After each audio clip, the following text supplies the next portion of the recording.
Olá! Estamos de volta com mais um programa Conversando Direito. Um programa que quer gerar boa informação para que você seja um bom cidadão. E hoje nós vamos falar sobre um assunto que interessa a muita gente. Quais os cuidados você precisa ter para adquirir um imóvel? Ou você está com problemas no seu imóvel? Quais as atitudes que você deve tomar? Está aqui conosco um advogado muito conhecido em Minas Gerais, advogado e engenheiro, Dr. Francisco Maia. É um prazer recebê-lo, Dr. Francisco Maia, no programa Conversando Direito, para falar sobre um assunto que interessa a tanta gente. Quais os cuidados precisamos ter para comprar um imóvel? Muito obrigado, doutora Célia, é um prazer estar aqui. E realmente eu acho que o imóvel está presente na vida de qualquer cidadão. As pessoas falam até no jargão popular que é o sonho da casa própria. Da casa própria, isso mesmo. Então, realmente eu acho que é muito propício e as pessoas costumam, até por falta de informação, se perderem economias e atitudes simples poderiam solucionar. Poderiam evitar isso, não é isso, doutor Francisco? O que motiva a pessoa a comprar um imóvel? Vamos começar do início. Existem 4 motivações que qualquer um pode comprar um imóvel. O mais conhecido é para uso próprio. Principalmente a casa própria é o que existe maior número de aquisições. Mas também pode comprar, por exemplo, um filho que se formou em odontologia, um dentista, que quer comprar uma sala, um consultório. A segunda motivação é renda, para uma pessoa que já pensa no futuro. Inclusive, esse final de semana, saiu uma pesquisa de uma feira ocorrida em São Paulo e 30% dos compradores eram pessoas na faixa de 21 a 30 anos que já procuravam imóveis para um futuro rendimento. A terceira motivação é valorização. A pessoa adquire um imóvel que ele tem um potencial de valorização, seja porque está adquirindo uma em construção, quando ele ficar pronto a tendência é ficar mais cara, um loteamento num lugar que tem uma tendência de se valorizar e ele aplica suas economias para daí a alguns anos ele oferir aquela margem superior a um rendimento talvez de uma aplicação financeira. E por último, para empreendimento, que é mais comum para empresas, mas até pessoas físicas também podem adquirir pensando ali em edificar alguma coisa, seja por instrumento de troca com uma construtora, por unidades, ou mesmo juntar um grupo com as economias e construir. Então, essas 4 modalidades é que motivam. E essa é a primeira pergunta que a pessoa tem que fazer. Para que estou comprando este imóvel? É porque essa primeira pergunta também vai determinar os cuidados que ela tem que ter, não é isso? Sem dúvida. A pessoa, quando vai comprar um imóvel, ela é muito importante e nós dizemos que ela tem que buscar a ficha corrida da construtora, principalmente um imóvel na planta. A semana passada, eu tive uma consulta de uma pessoa e foi muito interessante, porque ela está tendo problema no meio da obra e os condôminos resolveram me procurar para orientá-los. E um deles me disse, depois que eu comprei, eu fiquei sabendo que já existem inúmeras ações no fórum contra essa empresa.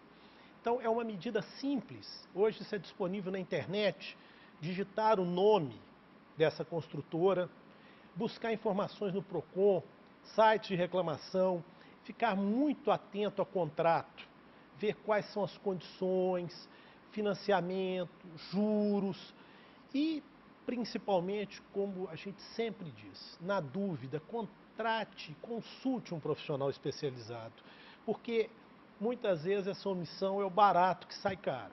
Exatamente. A pessoa fica fazendo economia ao contratar um advogado e depois, não é? Ela vê que o prejuízo pode ser muito maior. É isso mesmo. Bom, então digamos que eu queira comprar um imóvel para uso, que é a maior parte das pessoas. Qual é o primeiro passo que eu devo ter para fazer uma aquisição que não me dê problemas no futuro? Eu acho que o primeiro é planejar. A pessoa tem que verificar qual é o imóvel que se encaixa, por exemplo, na renda ou nas suas economias. Existe uma premissa no mercado que diz que não deve comprometer mais do que 30% da sua renda.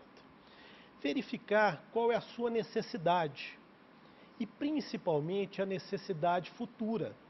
Por exemplo, um casal que está procurando uma casa, um imóvel próprio, ainda não tem filhos, mas planeja um filho. Então ele já tem que procurar uma situação em que o imóvel possa acolher uma família um pouco maior. Outra questão que hoje nós temos falado muito, que é notório o problema da mobilidade urbana, o transporte público. As pessoas procurarem lugares que eles estejam próximos a metrô, a sistemas com várias disponibilidades, avenidas que possam facilitar o escoamento e, na medida do possível, quando a pessoa tem um lugar mais fixo de trabalho, procurar coisas mais próximas, dentro da sua disponibilidade, ao seu local de trabalho. Porque vai significar até uma qualidade de vida melhor, não é Muito isso? maior. E uma coisa interessante também é sempre procurar visitar o imóvel em horas distintas. Vai de manhã, vai de tarde, vai à noite, vai no final de semana, converse com outros moradores do prédio, procure a pessoa, por exemplo, da banca de revista na esquina.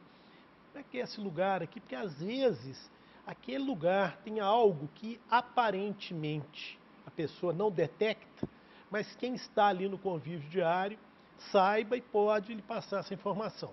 É uma ótima dica. Mas em relação ao valor do imóvel, digamos que eu não tenho o hábito de conhecer o mercado imobiliário, quero comprar um imóvel, ele está sendo ofertado por um determinado preço e eu não tenho parâmetros. Como saber para avaliar esse imóvel?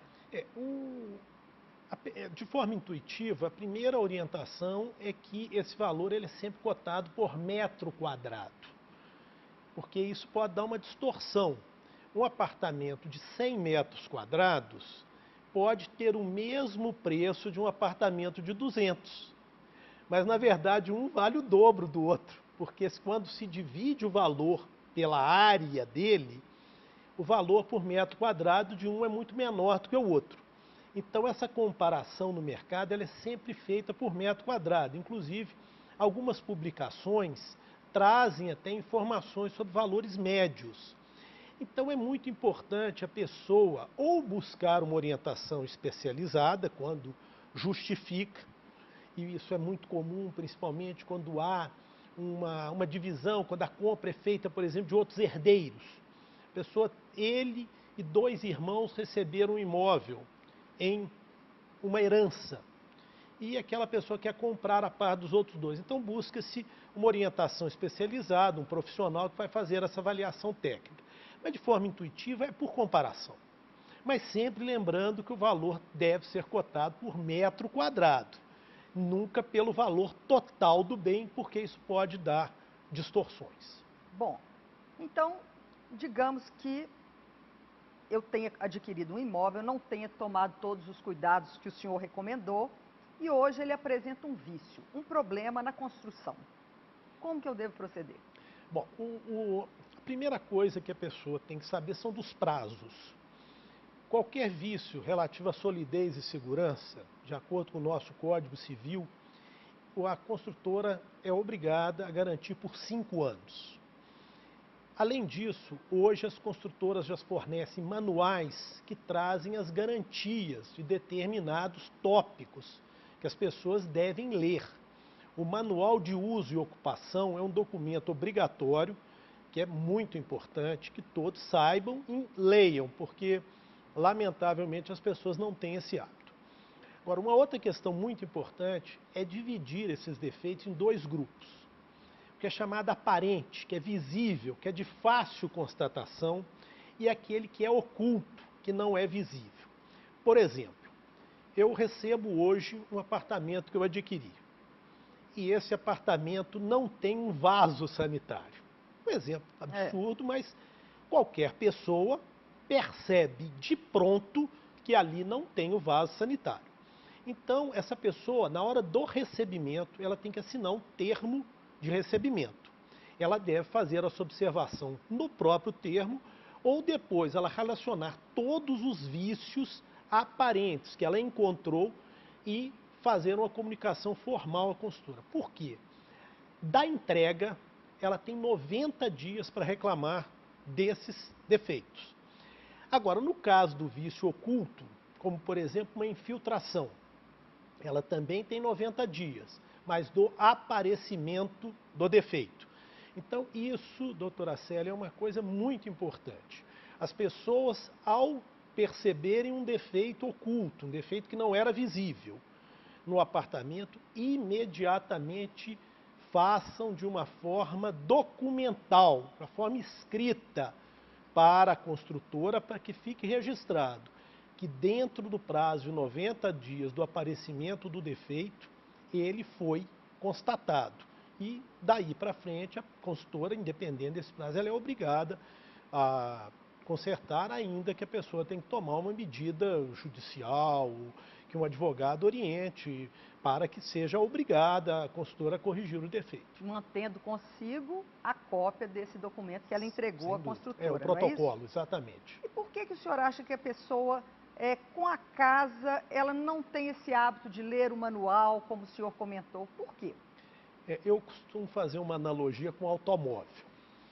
Qualquer pessoa sabe qual o período de troca de óleo do carro, qual a pressão dos pneus, a frequência de revisões, mas indague alguma pessoa qual o período que ele tem que fazer, por exemplo, a pintura externa da fachada de um prédio. Ele não sabe. E isso consta do manual de uso e ocupação que a consultora entrega. Então eu acho que talvez é uma questão cultural. E as pessoas vão ter que acostumar com isso, porque hoje esses cuidados eles estão sendo padronizados através de normas, que são instrumentos que representam o estado da arte, a técnica usual e que amanhã, até numa eventual reclamação judicial, no caso de uma perícia técnica, isso vai ser utilizado para aferir se tanto a construção ocorreu de uma forma correta, como se a manutenção foi adequada. E essas normas vêm para proteger o consumidor, não é isso? Sem Daí dúvida. a importância do conhecimento delas, não é isso? Exatamente. Então vamos começar a fazer a leitura, assim como nós fazemos a leitura dos manuais dos nossos carros, fazer a leitura dos manuais daquilo que as construtoras nos entregam, não é isso? Sim, sem dúvida. Então tá bem, vamos continuar a falar sobre isso no próximo bloco. Fique conosco.